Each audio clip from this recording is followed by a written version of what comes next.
al final del siglo XVII e inicios del XVIII, que hemos dividido en dos sesiones. En la presente, tras describir el tipo de sociedad y algunos aspectos de su vida cotidiana, nos centramos en la muerte de Carlos II sin descendencia y la guerra internacional y civil que provocó la disputa de los derechos al trono entre el archiduque Carlos de Habsburgo y Felipe d'Anjou. Mientras que el primero representaba el respeto al Estado federal, el segundo, que acabaría triunfando, fue el artífice del Estado vertical y centralista de los Borbones. La historia de España, a partir de ahí y hasta nuestros días, es una derivada de esa guerra de sucesión. Empezamos.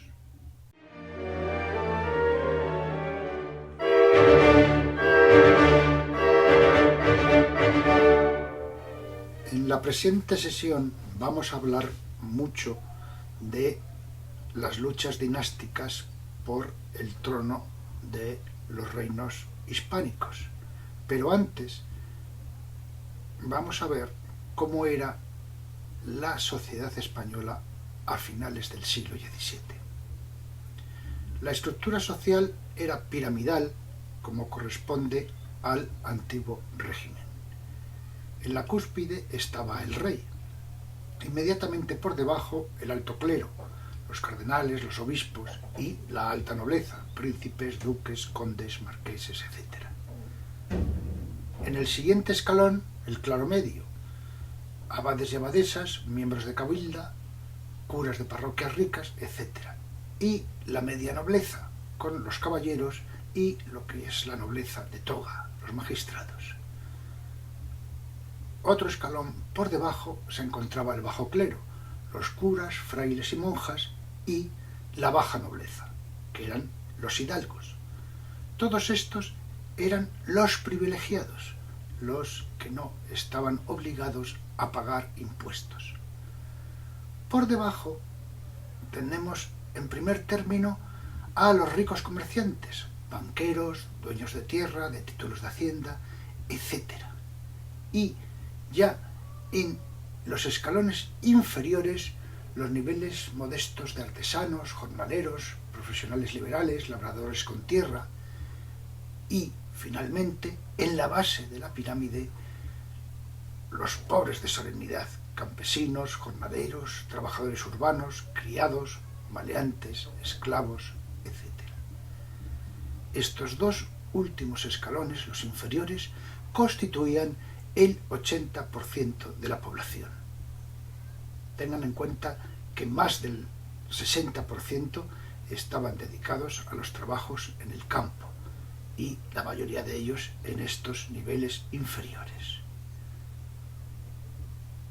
Si nos atenemos a algunos segmentos, diremos que entre esa mayoría estaba la mujer plebeya, casada con un pobre, aunque fuera artesano, trabajaba todo el día, trabajando, haciendo la comida y atendiendo a sus hijos.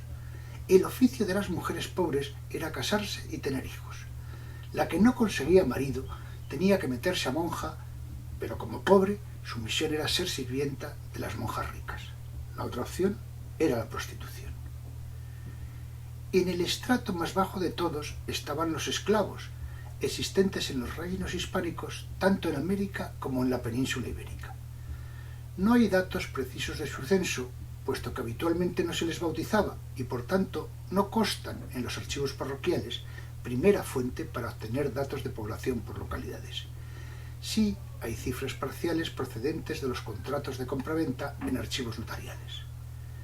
El estudio de Lobo Carrera señala que donde fueron más abundantes fue en Canarias, 10 o 12% de la población.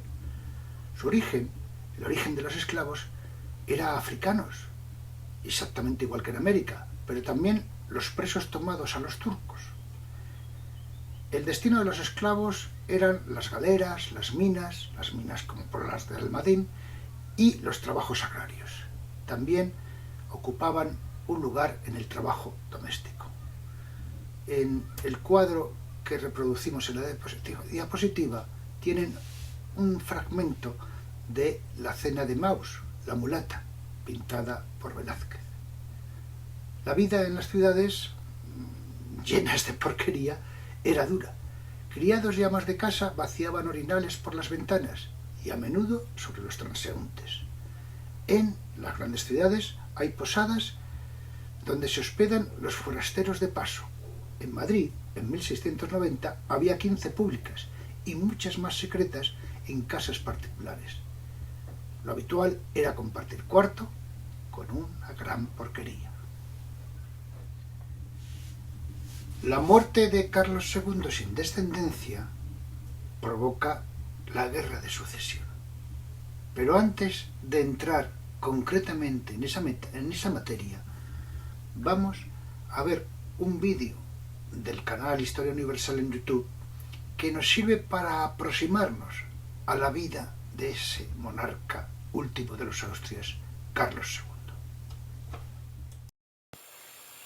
El siglo XVIII se inicia con la Guerra de Sucesión, una etapa poco conocida e ignorada en la mayoría de las ocasiones en sus propias consecuencias que se alargan hasta nuestros días. Para situarnos en el contexto en el que nos encontramos, recurrimos a uno de los mejores expertos, Henry Kamen, que en su obra La Guerra de Sucesión de España 1700-1715 sostiene que España, aun con el imperio, era un país de escasos recursos. Los reinos hispánicos eran un conjunto de economías diversas que no se desarrollaban a igual ritmo. Cataluña lo hace de forma distinta a Castilla, y en esta misma coexistían economías diferentes. El bajón de Medina del Campo coincidió con la plena opulencia de Sevilla. Para comprenderlo, hay que entender que se trataba de un país atrasado, pobre de recursos propios y a expensas de mercados y suministros de fuera. La lana era la única fuente de riqueza, como el petróleo para los árabes de hoy. Así, la exportación quedaba supeditada al capital extranjero y los productos manufacturados inundaron nuestros mercados.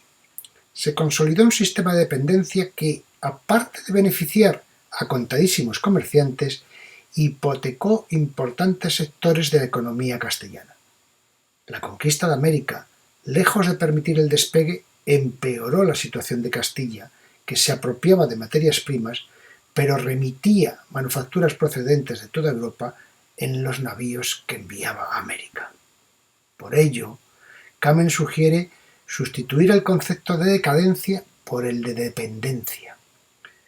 La perspectiva de España es la de un país subdesarrollado que no logró beneficiarse de su situación imperial. Hay que desechar, dice, la idea de un país rico porque está regido por gobernantes poderosos, Carlos I y Felipe II, y pobre y decadente cuando gobiernan reyes débiles, Felipe III, Felipe IV y Carlos II. En esas condiciones, cuando la crisis dinástica por falta de herederos directos de Carlos II se avecina, las potencias emergentes europeas se aprestan a lograr su mejor botín, a conseguir la mayor cantidad de leña que puedan del árbol caído. John Eliot, otro historiador británico, en su obra La España Imperial 1469-1716, nos da las claves. Carlos II, explica, no tuvo descendencia de su primer matrimonio con María Luisa de Orleans, que murió en 1689. Con su segunda esposa, Mariana de Neoburgo, hermana de la emperatriz de Austria, tampoco. Ese casamiento provocó una declaración de guerra del rey de Francia, Luis XIV, que invadió Cataluña en 1697 y se retiró ese mismo año tras el Tratado de Ryswick, que auguraba una vía política para los Borbones. A medida que las esperanzas de un heredero disminuían, las grandes potencias iniciaron complicadas maniobras, muchas de ellas a espaldas de España, para apoderarse del patrimonio del rey. Francia y Austria aspiraban a conseguir todo el botín para sí, pero Inglaterra y las Provincias Unidas, es decir, Holanda, estaban decididas a impedir que cualquiera de aquellos países consiguieran un patrimonio que llevaba consigo la hegemonía en Europa. Había tres candidatos. José Fernando de Baviera, nieto de la hija de Felipe IV, era aceptado por ingleses y holandeses que temían menos una sucesión bávara que las opciones francesa y austríaca. Carlos II testó a su favor aunque era un niño de 6 años, pero falleció en 1699 y esa vía quedó descartada. Otro candidato era el archiduque Carlos, bisnieto de Felipe III, segundo hijo del emperador de Austria Leopoldo I, que era además apoyado por su tía Mariana de Neoburgo, segunda esposa de Carlos II, y por el almirante de Castilla. Finalmente tenemos a Felipe d'Anjou, nieto de Luis XIV, rey de Francia, y de María Teresa, hija de Felipe IV, aunque ésta, al tomar matrimonio, había renunciado a sus derechos al trono español. Como pueden observar en este árbol genealógico, todos los candidatos tienen un antecedente común en Felipe III y cada una de las vías deriva de los distintos hijos de este rey, de Ana de Austria, de Felipe IV y de María de Austria. Los 3 candidatos en pugna eran niños o adolescentes cuando se plantea el problema sucesorio. El más joven de todos, un niño, José Fernando de Baviera, fallece repentinamente en febrero de 1699 y es la vía que queda descartada. Quedan entonces 2 candidatos que se oponen: Felipe d'Anjou por parte de los Borbones y el archiduque Carlos por parte de la Casa de Austria. La Guerra de Sucesión Española fue simultáneamente una guerra universal y un conflicto civil. Joaquín Albareda, catedrático de Historia Moderna de la Universidad Pompeu Fabra y uno de los grandes especialistas de este tema, en su obra La Guerra de Sucesión de España 1700-1714, nos señala que se trató del conflicto más importante de su tiempo. Fue una guerra universal como no se ha visto nunca, recogiendo palabras del almirante de Castilla. Una guerra que se extendió por el conjunto de Europa y por América, pero donde su trascendencia fue mayor fue precisamente en territorio español, donde tomó el cariz de una guerra civil y cuyo resultado iba a marcar profundamente la evolución posterior de la monarquía española. Las dimensiones de la guerra son impresionantes. En el momento de mayor intensidad, en 1710, luchaban 1.300.000 soldados en Europa. Francia, la potencia más implicada, llegó a movilizar 900.000 hombres entre 1701 y 1713. Los efectivos militares franceses, 250.000 hombres, doblaban a los austriacos, 120.000. En 1713, el Imperio austriaco disponía de 115 escuadrones y 85 batallones, mientras los efectivos franceses sumaban 300 escuadrones y 240 batallones. En el mar, sin embargo, la superioridad naval de los ingleses y holandeses era apabullante. El tonelaje conjunto de los barcos aliados, al inicio, superaba a los franceses en un 58%. En 1710 llegaba al 72% y en 1715 al 147%. En España fue una guerra civil, la más larga de todas.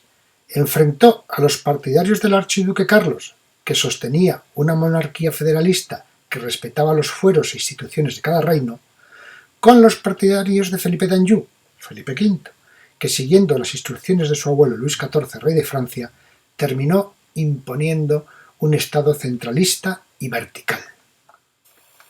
El mapa de Europa en 1700 nos da la imagen de la dimensión geopolítica del conflicto. Si Francia, junto con la monarquía hispánica, quedaban unidas bajo un mismo rey, que comprendía todo el territorio de ambos reinos, piensen que incluía, como vemos, también a la isla de Cerdeña, Sicilia y todo el reino de Nápoles, más las provincias de Flandes del sur, pues hubieran representado una potencia indiscutible en Europa.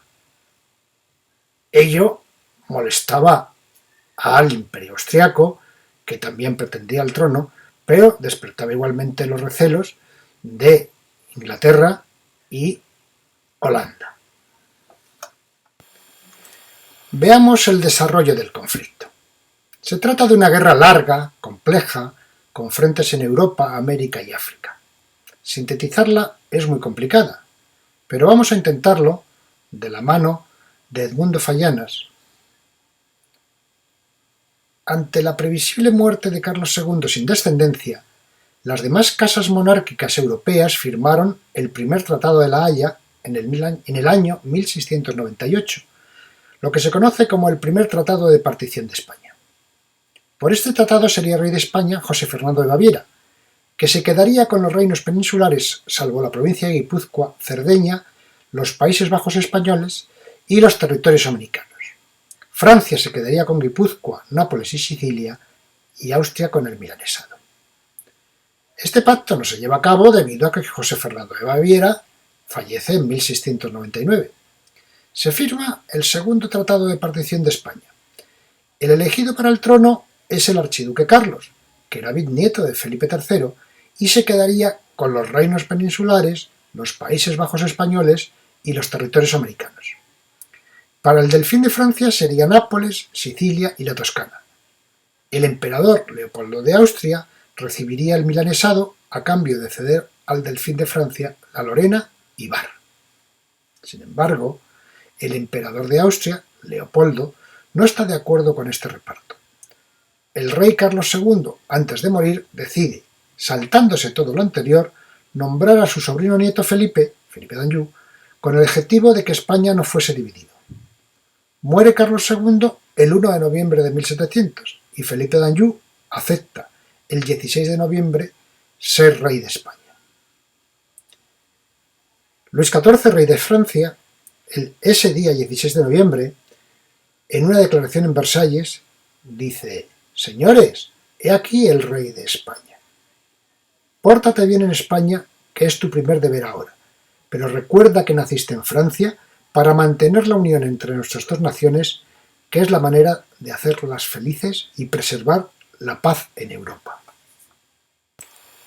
El emperador Leopoldo de Austria considera que su segundo hijo, el archiduque Carlos, tenía más derechos sucesorios que Felipe d'Anjou. Esta unión sucesoria entre Francia y España era temida por el resto de las monarquías europeas. Así, el 7 de septiembre se firma el Tratado de la Haya, suscrito por Inglaterra, Escocia, las Provincias Unidas y los Habsburgo de Austria, por el cual se comprometen a apoyar al archiduque Carlos formando la Gran Alianza. Por su parte, Luis XIV logra el apoyo del Gran Elector de Baviera. La Guerra de Sucesión comienza en mayo de 1701 y dura hasta que se firma el Tratado de Utrecht en 1713. La guerra se inició en la frontera de Francia con los estados de la Gran Alianza. Posteriormente se traslada a España, que había empezado como una guerra europea en territorio español para acabar en una auténtica guerra civil, básicamente entre los reinos de la Corona de Aragón, partidarios del archiduque Carlos, que les había garantizado el mantenimiento del sistema federal de la monarquía de los Austrias, con el reino de Castilla. Veamos una versión telegráfica del desarrollo del conflicto año por año. 1701. Felipe V llega a Madrid y es proclamado rey. 1702. Felipe V emprende la campaña de Italia. Queda como regente en Madrid su esposa María Luisa de Saboya y su camarera la princesa de los Ursinos. Los aliados atacan Cádiz y también arrasan Vigo. Éxitos de Felipe V en el norte de Italia. 1703. Felipe V regresa a Madrid. Viena reconoce al archiduque Carlos como rey de España. Portugal y Saboya se unen a la alianza contra los Borbones. Tratado de Methuen. 1704. El archiduque Carlos desembarca en Lisboa. Campaña de Extremadura. La flota anglo-holandesa conquista Gibraltar. Victoria aliada en Blechey. 1705. El archiduque Carlos gana para su causa el reino de Valencia, toma Barcelona y es proclamado rey como Carlos III. 1706. Victorias aliadas en Ramilles y Turín. Felipe V abandona Madrid.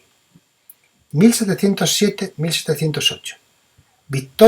Gran victoria de Felipe V en Almansa. Fue una batalla impresionante. Regresa a Madrid, pero hay victorias aliadas en Lille y Oudenarde. 1709. El Papa Clemente XI reconoce al archiduque Carlos como rey de España. Brillante victoria de los aliados en Malplaquet. Sublevación en Francia por los impuestos de la guerra. Han pasado muchas penurias y unos inviernos terribles, los peores climáticamente del siglo XVIII. Luis XIV ofrece la paz y evacúa Alsacia, pero los aliados siguen en guerra. En 1710, el archiduque Carlos toma Madrid, es proclamado rey, pero a los 2 meses tiene que huir por un levantamiento popular. Victorias borbónicas decisivas en Brihuega y Villaviciosa. 1711. La corte de Felipe V se traslada por un año a Zaragoza. En ese mismo año muere el emperador de Austria y el sucesor es el archiduque Carlos, que queda entonces como emperador de Austria. Un acontecimiento que rompe la alianza. Ingleses y holandeses ya no están interesados en la unión de la corona austriaca e hispánica porque se reproduciría una situación similar a la de Carlos V. En 1712, Felipe V renuncia a sus eventuales derechos a la corona de Francia. Y en 1713 termina la guerra internacional con los tratados de Utrecht y Rastatt. Muchas gracias por su atención. Hemos recorrido la primera parte de la Guerra de Sucesión y las causas que la motivaron. En la próxima sesión, segunda de esta entrega, nos centraremos en las consecuencias de esta guerra, con una especial atención a la situación creada en Cataluña, gran perjudicada por haber sido la que apostó más decididamente por el candidato perdedor. Esperando contar de nuevo con todos ustedes, les ruego que se cuiden, que nos cuidemos.